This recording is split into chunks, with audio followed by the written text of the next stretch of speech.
Eletricidade no mundo antigo, em busca de provas arqueológicas.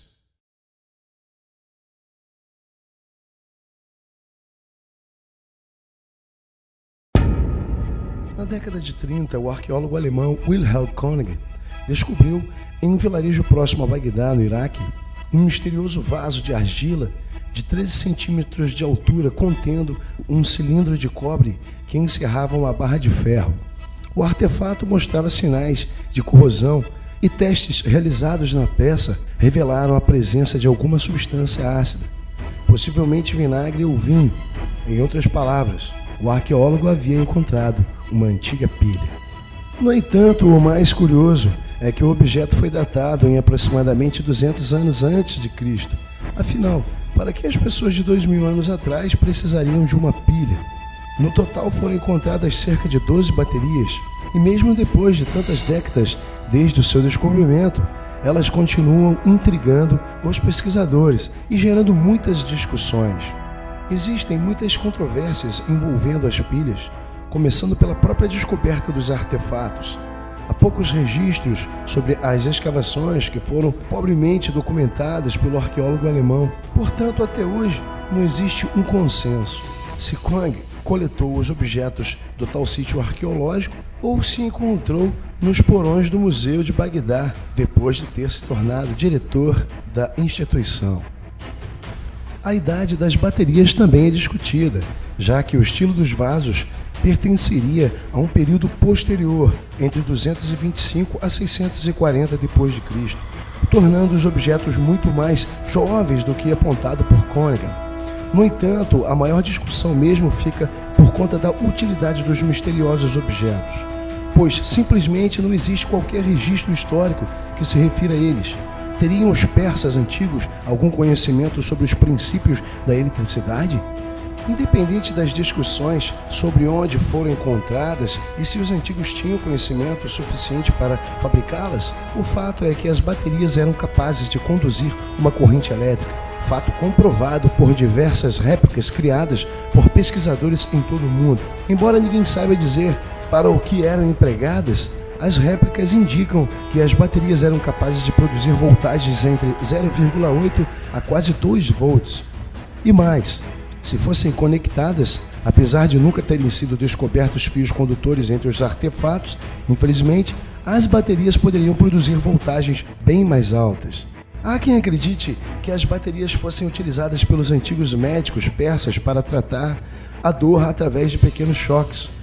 Outras teorias apontam que os objetos poderiam ter sido empregados na galvanização de superfícies metálicas para embelezar joias, produzir moedas ou outros itens. Existe também a hipótese de que os artefatos ficassem escondidos em estátuas ou ídolos religiosos de metal, dando pequenos choques em quem os tocasse. Contudo, nenhuma divindade de metal que pudesse conter as baterias jamais foi encontrada, e não existem registros confiáveis sobre a réplica do suposto processo de galvanização em laboratório. Portanto, a não ser que alguém invente uma máquina do tempo que nos permita voltar e conferir para qual finalidade as baterias de Bagdá eram utilizadas, elas continuarão sendo um dos maiores mistérios arqueológicos do mundo.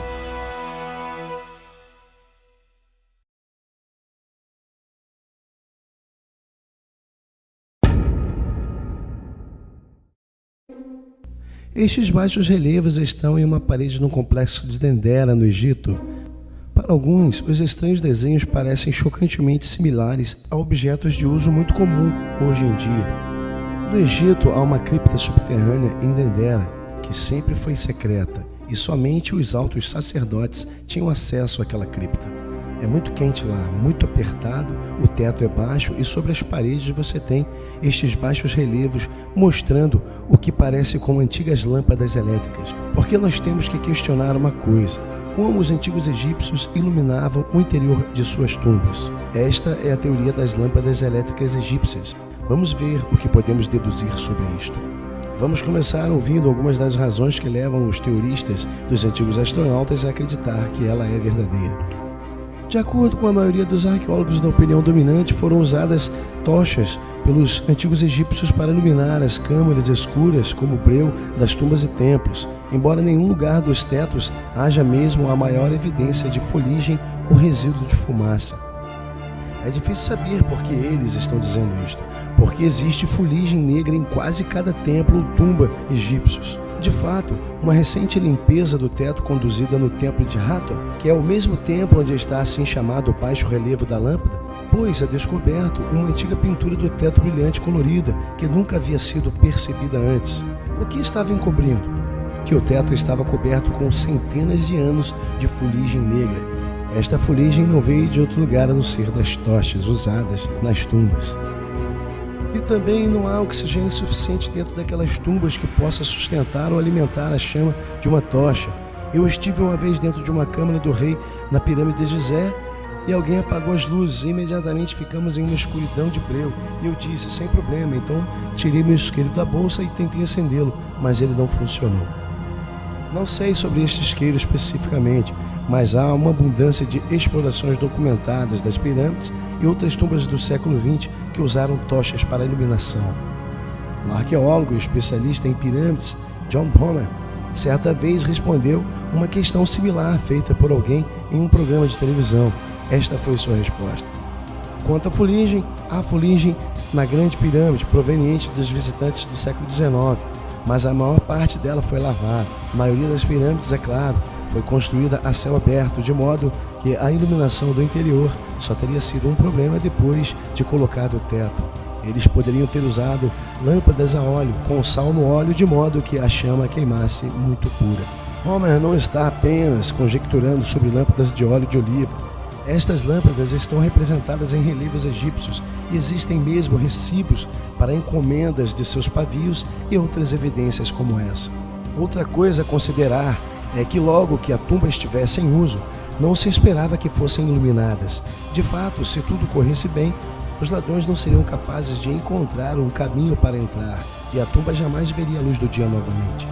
Esse era o plano. E se não fosse pelos exploradores do século XIX e a dinamite, o plano teria funcionado.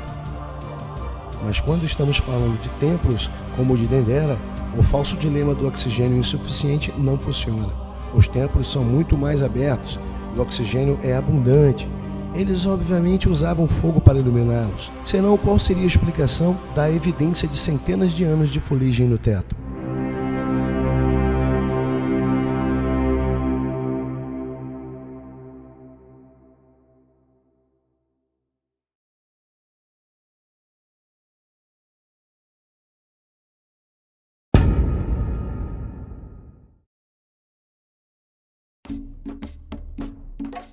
Ok, então os falsos dilemas foram resolvidos, mas nós temos que explicar ainda o que o relevo está representando.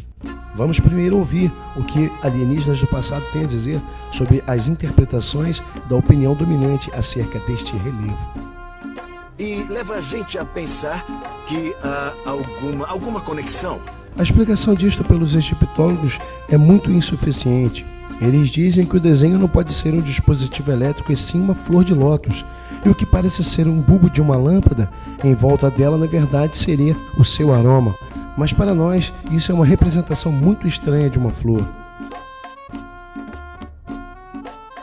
Estas seriam as explicações de alienígenas do passado para os relevos do templo de Dendera, no Egito. Porém, se analisarmos com critérios mais específicos, numa linha arqueológica conclusiva e histórica, veremos que tudo isso faz parte apenas da mitologia egípcia, nada além disso.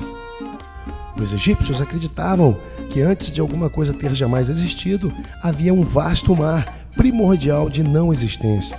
Eles acreditavam que a primeira coisa a emergir deste mar foi uma flor de lótus. Isto provavelmente porque o lótus fecha à noite e afunda na água. Pela manhã, ele reemerge e floresce novamente. Acreditava-se que a flor de lótus então deu nascimento ao primeiro deus que era frequentemente associado com o sol. Este relevo foi feito depois do deus Atom ter sido combinado com o deus Sol, Ra, e ter se tornado Aton-Ra. Atom, o deus que criou tudo mais, depois disto é representado como uma cobra. E sim, é uma cobra nesses relevos, não são filamentos de lâmpada. Você pode ver com os seus próprios olhos outros elementos de uma cobra se olhar bem de perto. Isso é mitologia egípcia bastante comum, que a flor de lótus veio primeiro, e então o primeiro deus Atom, que era representado como uma cobra.